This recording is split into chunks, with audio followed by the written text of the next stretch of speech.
നമുക്ക് എന്തെങ്കിലും മന്തി റെസിപ്പി നോക്കിയാലോ. അപ്പോൾ അതിനാവശ്യമായിട്ടുള്ള സാധനങ്ങളായിട്ട് ഞാൻ കൊടുത്തിരിക്കുന്നത്. അവനെ ഫസ്റ്റ് തന്നെ ഒരു പാൻ വെച്ചിട്ട് അതിലേക്ക് സൺഫ്ലവർ ഓയിലും പട്ട, ഗ്രാമ്പൂ, ഏലക്ക, ബേ ലീഫ് അങ്ങനത്തെ ഐറ്റംസൊക്കെ ഇട്ട് കൊടുക്കുന്നുണ്ട് കേട്ടോ. പിന്നെ ഞാൻ അതിലേക്ക് ആഡ് ചെയ്യണത് വെല്ലുള്ളിയാണ്. വെല്ലുള്ളിയും പച്ചമുളകും പിന്നെ വേപ്പില കേട്ടോ ഇടണത്. എന്നിട്ട് ഒന്ന് മിക്സ് ആക്കിയ ശേഷം കുറച്ച് ഗരം മസാല ആഡ് ചെയ്യുന്നുണ്ട്. പിന്നെ നമുക്ക് ആവശ്യമായിട്ടുള്ള തക്കാളി, ക്യാപ്സിക്കൻ, മല്ലിച്ചപ്പ് ചെറുതാക്കി അരിഞ്ഞതും അതൊന്ന് ഇട്ട് കൊടുക്കുന്നുണ്ട് കേട്ടോ. അത് നന്നായിട്ട് മിക്സ് ആക്കേണ്ടതുണ്ട്.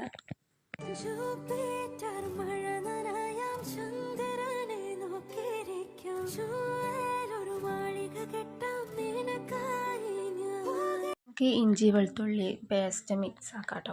അതിനൊപ്പം തന്നെ നമ്മളെ മെയിൻ സാധനമായിട്ടുള്ള മന്തി മസാല ആഡ് ചെയ്യണം കേട്ടോ. പിന്നെ നമ്മളെ മാഗി ക്യൂബ് നമുക്ക് ആവശ്യമാണല്ലോ, അപ്പോൾ അത് നമുക്ക് ഇതിനകത്ത് തന്നെ ഇട്ട് കൊടുത്തിട്ട് നന്നായിട്ട് നമുക്ക് മിക്സ് ആക്കാം കേട്ടോ. പിന്നെ ഞാൻ അരി വെക്കാനുള്ള വെള്ളം വെച്ചു കേട്ടോ. അതിലേക്ക് ഞാൻ സൺഫ്ലവർ ഓയിലും ഉപ്പും ആവശ്യത്തിനിട്ടിട്ട് ജസ്റ്റ് ഒന്ന് ഇളക്കിയിട്ട് അടച്ചു വെച്ചു കേട്ടോ. പിന്നെ അത് തിളക്കുമ്പോൾ നമ്മൾ 1 മണിക്കൂർ മുന്നേ നമ്മൾ കുതിർത്താൻ വെച്ച മന്തി റൈസ് ഉണ്ടല്ലോ, ആ മന്തി റൈസ് നമുക്ക് അതിലേക്ക് ആഡ് ചെയ്തിട്ട് അതൊന്ന് ജസ്റ്റ് ഒന്ന് ഇളക്കി വെച്ചിട്ട് നമുക്ക് അടച്ച് വെക്കാം കേട്ടോ വേവാൻ. അത് വെന്ത് കിട്ടുമ്പോഴത്തേന് നമുക്ക് കളർ ചെയ്ത് വെച്ച ചിക്കൻ നമുക്ക് നമ്മൾ ഉണ്ടാക്കിയ മസാലയൊക്കെ നമുക്ക് ആഡ് ചെയ്തിട്ട് അത് ഈ റൈസ് ആകുമ്പോഴത്തേക്ക് നമുക്കൊന്ന് വേവിച്ചെടുക്കണം കേട്ടോ.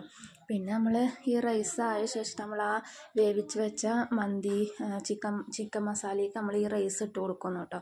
പിന്നെ ഇടയ്ക്കിടയ്ക്ക് നമുക്ക് വേണമെങ്കിൽ ഗരം മസാലയും മല്ലിയിലും ആഡ് ചെയ്യാം. അല്ലാന്നുണ്ടെങ്കിൽ നമുക്ക് റൈസ് ഫുള്ളായിട്ട് നമുക്ക് ദമ്മ് പോലെ ഗരം മസാലയും അതേപോലെ മല്ലിയിലും കുറച്ച് നെയ്യും ആഡ് ചെയ്യാം കേട്ടോ.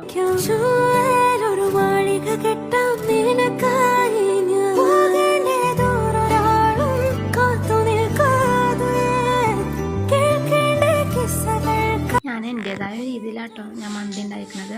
നിങ്ങൾക്ക് ഇഷ്ടപ്പെട്ടാൽ കമൻറ്റ് ചെയ്യണേ.